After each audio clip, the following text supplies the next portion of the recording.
What's up guys? Sabado na naman ngayon. Wala po tayong OT kaya sarap ng tulog ko kasi wala tayong OT.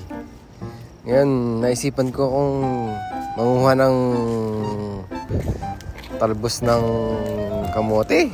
Kamote, dahon ng ampalaya. Kaya ito tayo, lumabas tayo. Ayun ang ganda ng panahon Kung titingnan nyo, ang napakaganda ng panahon. Ayun, kailangan mo natin mag-login dito sa company natin kasi kailangan natin bawat labas mag-login tayo. Kailangan natin mag-login, log-out para safety. Ayun na nga po, kukunin namin yung motor namin kasi bawal sa amin mag-parking ng motor. Doon kami nakaparking sa kabilang company. Ayan, ginawa na nga po natin yung motor natin. Kasi taka-taka kami dito, bakit kailangan, ayaw pa ng company namin na mag-parking, kaya kinuha namin. Yan, rides tayo. Medyo malayo rin, pero sulit naman yung makukuha natin. Tingnan nyo,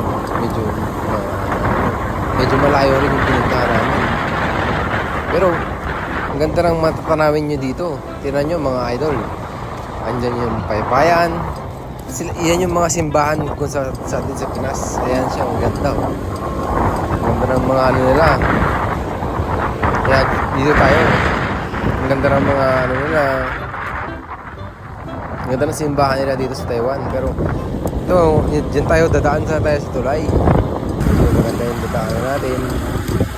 Dyan tayo makukuha ng mga ampalaya, dahon. Libre lang yan dito. Tinan nyo ako. Diyan lang sa gilid lang ng hallway.